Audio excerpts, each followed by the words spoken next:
Covid 19 की बीमारी में रेमडेसिविर के प्रयोग के बारे में मैं मदन लाल ब्रह्मभट्ट, किंग जॉर्ज विश्वविद्यालय लखनऊ का पूर्व कुलपति आपसे कुछ बातें करने जा रहा हूं। इस दवा का प्रयोग सर्वप्रथम इबोला बीमारी में 2014-15 में जो अफ्रीका में हुई थी किया गया, लेकिन इसका किसी भी प्रकार का यूएस एफडीए या अन्य किसी एफडीए का अप्रूवल नहीं था। 2019-20 में जब कोविड 19 की बीमारी विश्व में आई तो ये देखा गया कि कुछ एंटीवायरल ड्रग्स को रीपर्पस करके इसमें प्रयोग किया जाए, जिसमें रेमडेसिविर पर भी प्रयोग किया गया। रेमडेसिविर का लैब में प्रयोग के रिजल्ट्स के आधार पर यूएस एफडीए ने मई 2020 में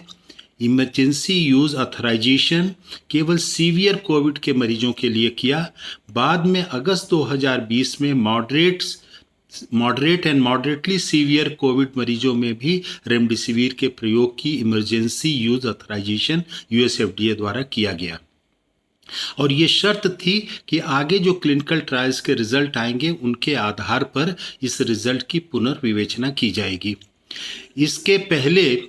ही चाइना ने अप्रैल 2020 में randomise phase 3 clinical trial remdesivir के कोविड में प्रयोग के लिए किया, और उन्होंने ये पाया कि रेमडेसिविर के कोविड में प्रयोग से डेज ऑफ हॉस्पिटलाइजेशन या वायरल क्लियरेंस अथवा डेथ रेट मृत्यु दर पर कोई सकारात्मक प्रभाव नहीं देखा गया, अतः इसके प्रयोग को इनकरेज नहीं किया गया। जब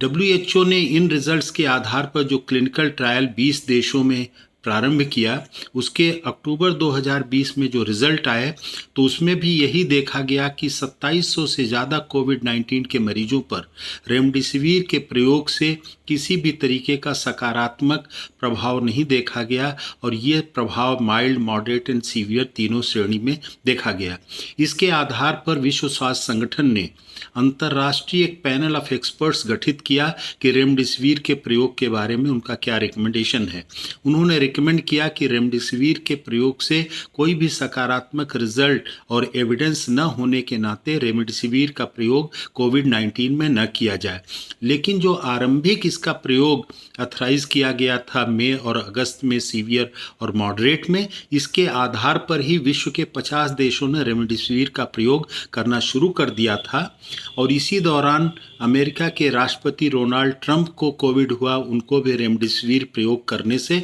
इसको काफ़ी अंतर्राष्ट्रीय लोकप्रियता प्राप्त हुई।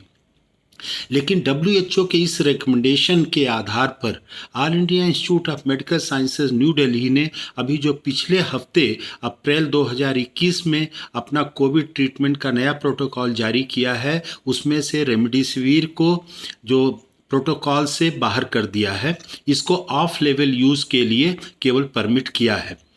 और इसी को आधार में बनाते हुए मैं पटना के नालंदा मेडिकल कॉलेज के चिकित्सा अधीक्षक और एडमिनिस्ट्रेशन को बधाई दूंगा कि उन्होंने एक पत्र जारी करके रेमडेसिविर के प्रयोग को कोविड 19 में न करने की सलाह दी, क्योंकि कोई प्रमाण इसके